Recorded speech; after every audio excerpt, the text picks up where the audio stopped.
Играех на PlayStation в деня, в който тя изчезна. Бях толкова съсредоточен да направя висок резултат, че дори не можах да я чуя да напуска къщата.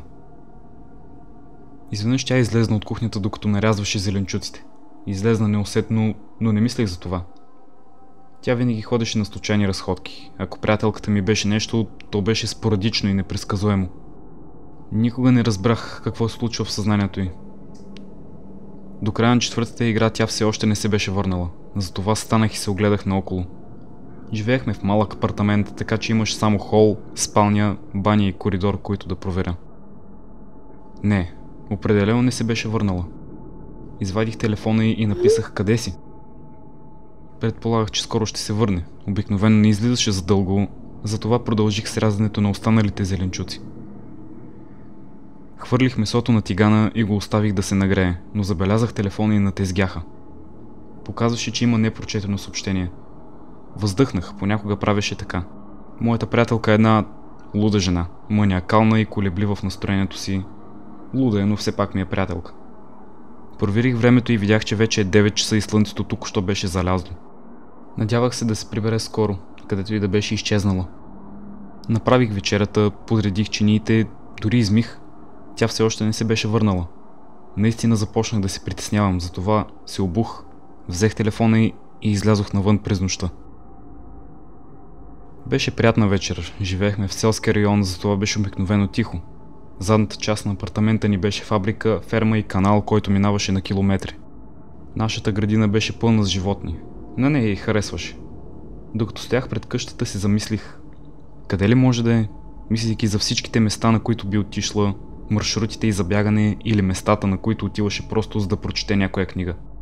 Но тя не каза нищо. Не ми беше споделила за това как се чувства. Беше добре и изведнъж просто изчезна. Продължавайки напред, реших да отида на главната улица.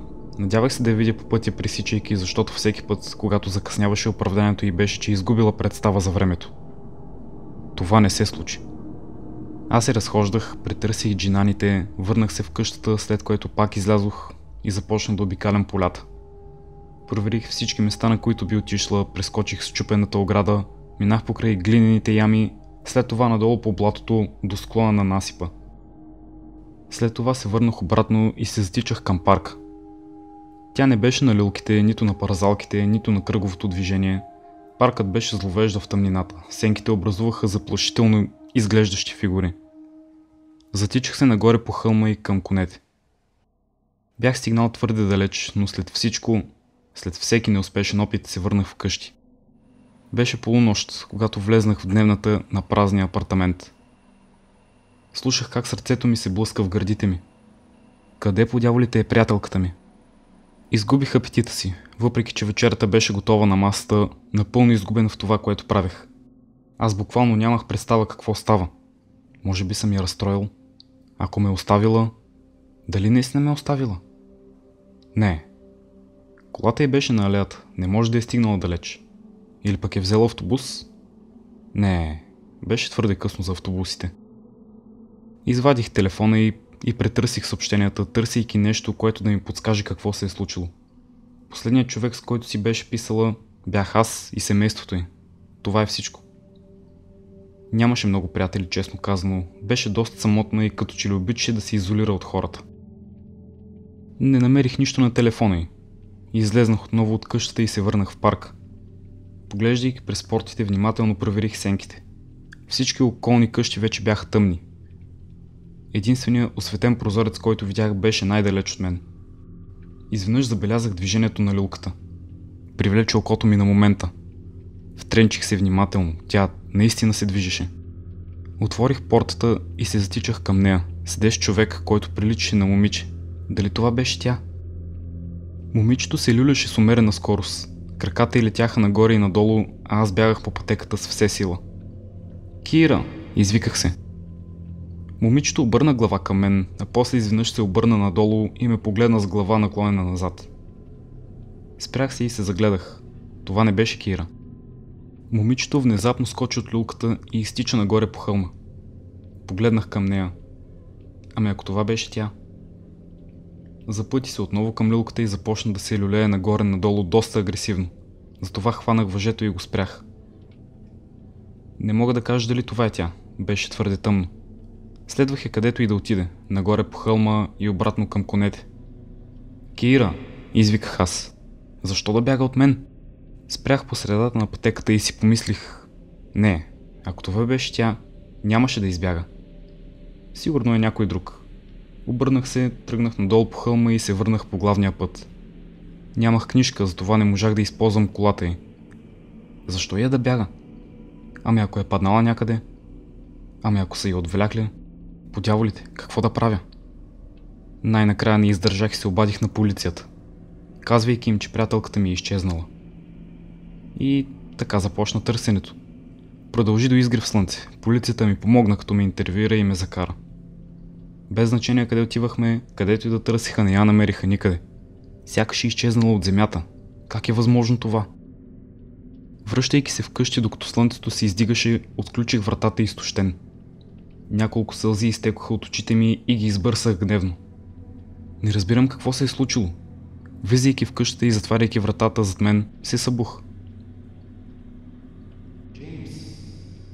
Замръзнах и след това се изстрелях по стълбите. Това беше тя? Тя беше у дома си? Като отворих вратата, се гмурнах в стаята и се огледах трескаво. Отворих вратата на спалнята и стоеше нещо пред леглото. По дяволите, извиках аз. Това не беше тя. Беше момиче, напръскана с кал и дълга черна плетена коса, покриваща предната част на лицето й, облечена в мръсна риза и шорти. Стоеше мълчаливо в стаята. Бях на път да попитам коя е, но беше твърде странно. Не се чувствах добре. Това не беше нормално. Какво казваше Кира, когато има нещо в къщата? Да си отиде? Отворих уста без да откъсвам очите си от нея. През цялото време бях застанал там на вратата. Напусни, казах в висок тон. Но това нещо направи една крачка напред и инстинктите ми изритаха в стомаха. Блъснах вратата зад мен и се спуснах по стълбите. Погледнах за секунда и видях, че е на върха на стълбите, преследвайки ме. Отворих входната врата и се хвърлих в колата. Поглеждайки отново към стълбите, видях, че това нещо е изчезнало. Дишайки силно, мислех за това, което видях. Това не беше Кира. Не беше тя. Не.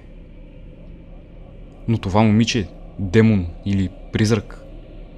Той имаше дрехи, имаше черна коса, тя дори имаше същата височина и каза името ми.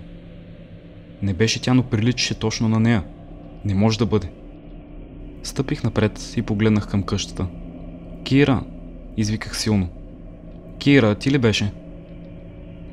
Изведнъж започнах да плача. Какво щеше да стане, ако беше тя? Какво означаваше това? Дали това е Кира? Нямаше отговор. Стълбите бяха мълчаливи, стаята замълча, всичко беше в тишина.